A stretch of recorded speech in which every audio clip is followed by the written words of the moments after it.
नमस्कार। चलिए आज हम क्या पढ़ते हैं, देखिए इसका नाम क्या है।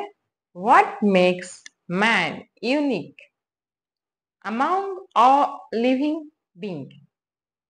मतलब क्या हुआ, व्हाट मेक मैन बोल है कि क्या आदमियों को बनाता है। What makes man, what makes man क्या आदमियों को बनाता है यूनिक। यूनिक मतलब सबसे अलग, यूनिक अमंग लिविंग बीइंग। बहुत सारे लिविंग बीइंग हैं। लिविंग बीइंग, लिविंग बीइंग का मतलब होता है जितने भी लिविंग, जितने भी जीवित जीव जंतु हैं वो सब लिविंग बीइंग में आते हैं।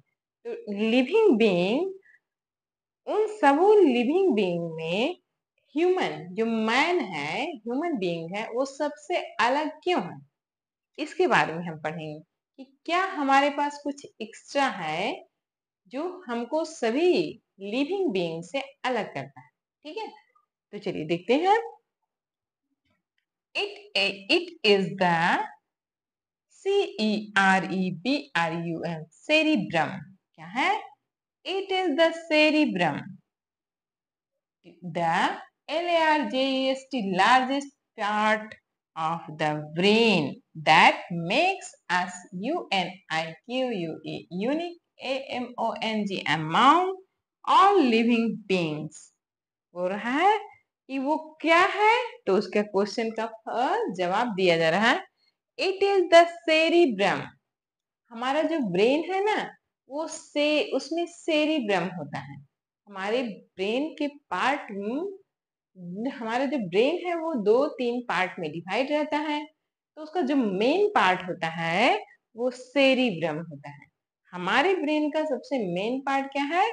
सेरिब्रम। तो बोला इट इज द सेरिब्रम, जो यूनिक आपको बना रहा है, जो सारे लिविंग पर्सन बीइंग में से आपको, हम आदमियों को यूनिक बनाता है, वो क्या है? सेरिब्रम।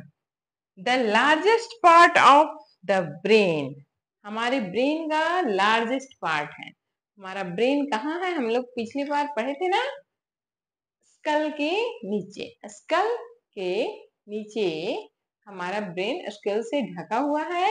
और अच्छा बताइए, स्कल में कितने बोन जुड़े हुए होते हैं? याद है क्या?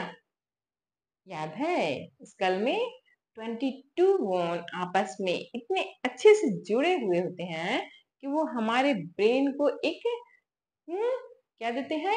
आवरण देते हैं, जो हमने पिछली बार पढ़ा था। तो वो जो ब्रेन है, वही ब्रेन हमें सभी लिविंग बीइंग में सबसे यूनिक बनाता है। तो उस ब्रेन में सबसे अधिक क्या है? सेरिब्रम। जो उस ब्रेन है, ब्रेन का जो पार्ट है, ब्रेन का जो सबसे बड़ा पार्ट क्या है? Cerebrum. Make us unique among all living being, और लिविंग बीइंग में से जो सेरिब्रम है होने के कारण वो हमें सबसे यूनिक बनाता है। ठीक है, all our CONSCIOUS, conscious. Conscious मतलब क्या होता है? हम कॉन्सियस जो रहते हैं, हम अभी क्या है? कॉन्सियस है। और जब हम बेहोश हो जाएंगे तो हम अनकॉन्सियस हो जाएंगे। जबकि हम अपने आप में जानते रहते हैं, हम अपने इन्वायरमेंट को देखते पहचानते रहते हैं, तो उसको बोलता है कॉन्सियस रहना, कॉन्सियस रहना। और जब हम बेहोश हो जाएंगे तो उस समय हमको ये नहीं पता रहता है कि हमारे आगे पीछे कौन है, ऊपर नीचे कौन है, हम कहाँ गिर गए, कहाँ हम सो रहे हैं, कोई पता नहीं रहता है। तो वो क्या हो जाता है?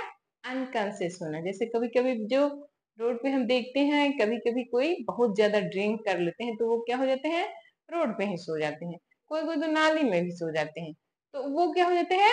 वो अनकॉन्शियस है। वो अनकॉन्शियस है मतलब उसे ये नहीं पता है कि हमारी, मैं कहाँ हूँ, मैं कहाँ हूँ, क्या देख रहा हूँ, क्या सोच रहा हूँ, कुछ नहीं होता है। तो उसको बोलते हैं unconscious.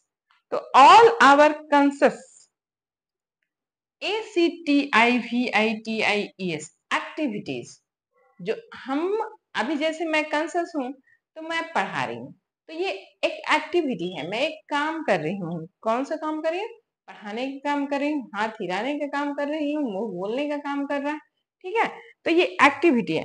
All our conscious activity are, AR यार, CONTROLLED, कंट्रोल्ड। बोल रहा है कि जो ऑल आवर कॉन्शियस एक्टिविटी होता है उसको कंट्रोल्ड करता है बाई द CEREBRUM, सेरिब्रम।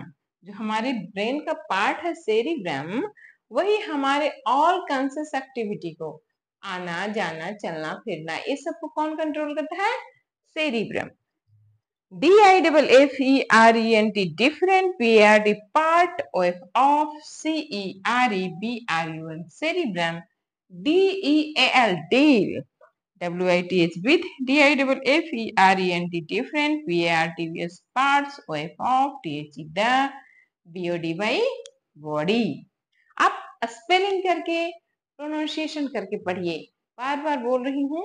आप अपने पढ़ने के स्किल को बढ़ाइए, जितना स्टोरी दिया जा रहा है उसको बार बार रिपीट करके पढ़िए। आप पढ़ने के स्ट्रेंथ को बढ़ाइए, वो बहुत जरूरी है। आप ईवीएस नहीं समझ पाते हो, उसका मेन रीजन क्या होता है कि हम वर्ड पढ़ के समझ नहीं पा रहे हैं, हम एक सेंटेंस को समझ नहीं पाते हैं, हम क्वेश्चन नहीं समझ पाते हैं। तो क्वेश्चन का मीनिंग कैसे लिखेंगे, क्वेश्चन का आंसर कैसे लिखेंगे? आप लोग कोशिश कीजिए, बिना कोशिश किए कुछ नहीं होता है। कोशिश करना पड़ेगा, पढ़ना पड़ेगा। बिना पढ़े कैसे याद होगा? बिना पढ़े पॉसिबल है क्या? हम जिन जैसे क ख ग घ, जब हम बचपन से पढ़ रहे हैं तो हम उसको जान रहे हैं, हमको वो इजी लग रहा है। क्यों? क्योंकि हम उसको बचपन से बार बार जब हम पढ़े, उसके बाद हम शब्दों में पढ़े, फिर हम बुक में स्टोरी पढ़ते हैं, वो सब हमको याद हो गया ना। उसी प्रकार आप वर्ड को इतना पढ़िए कि वो आपके हैबिट में आ जाए। आप जैसे ही पढ़े आपको उसका प्रोनाउंसिएशन करने आ जाए। सी फॉर क्या होता है, ए फॉर क्या होता है, के फॉर क्या होता है, एस फॉर क्या होता है, एम फॉर क्या होता है, ये सब हमको आ जाना चाहिए, तब तो हम बुक पढ़ पाएंगे। जब तक नहीं पढ़ने आएगा आप ईवीएस को नहीं समझ पाओगे। हमारे यहाँ सबसे ज्यादा प्रॉब्लम ईवीएस में हो रही है। क्यों? क्योंकि हम बुक पढ़ना नहीं समझ रहे हैं। क्लास 5 तक हम बुक पढ़ना नहीं आ रहे, बुक पढ़ के मीनिंग नहीं समझ पा रहे। तो जब मीनिंग नहीं समझोगे तो कैसे पढ़ोगे? चलो आगे देखते हैं। डिफरेंट पार्ट ऑफ सेरिब्रम बोल रहा है, जो हमारे ब्रेन में सेरिब्रम होता है। सेरिब्रम, तो जो सेरिब्रम है उसके डिफरेंट डिफरेंट पार्ट होते हैं, कोई इधर है, कोई इधर है, कोई इधर है। हमारा ब्रेन के बहुत सारे इधर इधर पार्ट है ना। बोला जो सेरिब्रम के इधर उधर पार्ट हैं, different part of cerebrum deal deal कर रहा है, किससे कर रहा है? डील करता है with different part of the body. एक ही सेरिब्रम सारे पार्ट को डील नहीं करता है। अगर किसी को हाथ को कहीं और का सेरिब्रम डील कर रहा है तो पैर को किसी और पार्ट का डील कर रहा है। हमारे मुंह को कोई और डील कर रहा है, आंख को कोई और डील कर रहा है, हमारे कान को कोई और डील कर रहा है। जो ये सेरिब्रम है उसके अलग अलग जो पार्ट है वही हमारे बॉडी के होल बॉडी को कंट्रोल करते हैं, किसको क्या करना है, कौन सी किसको एक्टिविटी करनी है।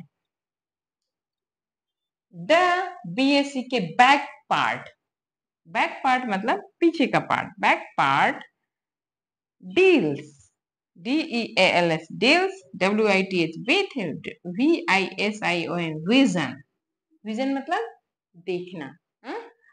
तो बोल रहा है कि जो पीछे का पार्ट है वो हमारे विजन पार्ट को डील करता है। वो क्या करता है? हमारे विजन पार्ट को डील करता है। WHIL, will, OTHER, others, PART, part, DEAL, deal,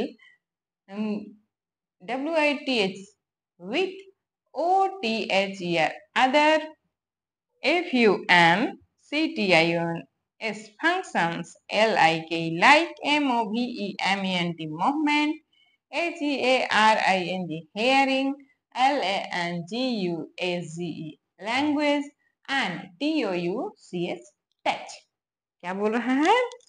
देखिए, vision, wheel other part, wheel other part deals, उसी प्रकार अदर पार्ट डील करते हैं विथ अदर फंक्शन, अलग अलग फंक्शन को डील करते हैं। जैसे मूवमेंट, जो हम चलते हैं, हम तो जो मूवमेंट करते हैं, हाथों का मूवमेंट, पैरों का मूवमेंट, वो अदर ब्रेन का पार्ट डील करता है।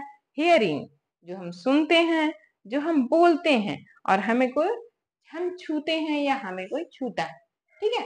तो ये सब पार्ट अलग अलग ब्रेन के पास ये अलग अलग डिवाइड रहता है। हमारे ब्रेन में जो सेरिब्रम पार्ट होता है उसके अलग अलग पार्ट हमारे बॉडी के अलग अलग पार्ट को कंट्रोल करता है। Okay, we WEVNOTIC notice THINGS things, we notice things. REMEMBER remember, THEM them, and SOLV solve, PROBLEMS problems, ALL all, VECAUSE because of, THAT that, HIGHILY highly, DEVELOPED developed part is, RESPONSIBLE responsible, for TH the RESSONING reasoning, POWER power, and INTELLIGENCE intelligence, THAT that ACT sets us apart from all other living beings. बोल रहा है B notice things, हम किसी चीज को notice करते हैं, remember them उसे याद करते हैं, एंड सॉल्व दे प्रॉब्लम, और जो हम प्रॉब्लम को सॉल्व करते हैं, हम जो मैथ्स बनाते हैं कोई भी प्रॉब्लम को सॉल्व कर देते हैं। हमारे डेली लाइफ में भी बहुत सारी प्रॉब्लम्स आती है तो उसको सॉल्व करते हैं, all because of that highly developed part of brain called cerebrum. जो हमारा सेरिब्रम है वो हमारे ब्रेन का सबसे डेवलप पार्ट है, ठीक है। तो वही सेरिब्रम जो है हमारे सारे ब्रेन की एक्टिविटी जो करता है, हम जब किसी को नोटिस करते हैं, किसी को रिमेम्बर करते हैं, उनको रिमेम्बर करते हैं, सॉल्व करते हैं, हम प्रॉब्लम सॉल्व करते हैं, ये सब कौन करता है? हमारा सेरिब्रम करता है। In fact, the cerebrum is responsible, तो बोला इसी कारण से ये जो सेरिब्रम होता है वो रिस्पॉन्सिबल होता है। रिस्पॉन्सिबल मतलब उत्तरदायी होता है, responsible for the reasoning power. अब जैसे जैसे बड़े हो जाओगे तो हम रीजनिंग पढ़ेंगे। रीजनिंग का मतलब होता है जो अगर इस सिचुएशन में हमें ये काम करना रहेगा तो हम उसे कैसे करेंगे, ठीक है। तो उस प्रकार की एक्टिविटी रीजनिंग मतलब एकाएक जो प्रॉब्लम आया उसको कैसे सॉल्व करोगे, ठीक है। तो रीजनिंग में हमको दिमाग लगाना रहता है, ये नहीं सही है, ये नहीं सही है, ये नहीं सही है तो कौन सही है। इसमें बहुत सारे जैसे ऑब्जेक्टिव क्वेश्चन पढ़ते हैं ना हम लोग, तो उसमें एक ही जैसे बहुत सारे आंसर रहते हैं, लेकिन हमको दिमाग लगाना पड़ता है कि कौन सा आंसर सही है। तो रीजनिंग, हमको रीजनिंग कर, हमें तर्क करने की क्षमता होनी चाहिए। तो बोल रहा है जो रीजनिंग पावर होता है इंटेलिजेंस, इंटेलिजेंस मतलब होता है हमें सोच समझ के काम करना। हम कितना ज्यादा उसको सीख सकते हैं, हम किसी भी कार्य को करते करते हम कितना ज्यादा अधिक सीख सकते हैं वो हमारा इंटेलिजेंस पे निर्भर करता है। Power and intelligence that set us, जो हमारा रीजनिंग पावर होता है और जो हमारा इंटेलिजेंस पावर होता है, सेट अस वही सेट करता है apart from all other living things, सारे लिविंग थिंग्स से हमें अलग करता है। कौन करता है? हमारा सेरिब्रम। तो हम सेरिब्रम के कारण ही जो ह्यूमन लिविंग बीइंग होते हैं, जो आदमी होते हैं, जो ह्यूमन बीइंग होते हैं वो सब ऑल लिविंग बीइंग से अलग होते हैं। ऑल लिविंग बीइंग भी के पास सेरिब्रम होता है लेकिन बहुत कम क्वांटिटी में होता है, ठीक है। और हमारे पास बहुत ही अधिक क्वांटिटी में होता है, वो हमारे ब्रेन का 80% पार्ट रहता है और बहुत ही डेवलप्ड पार्ट रहता है, ठीक। आप लोग ऐसे पढ़िए, समझिए और खूब पढ़िए।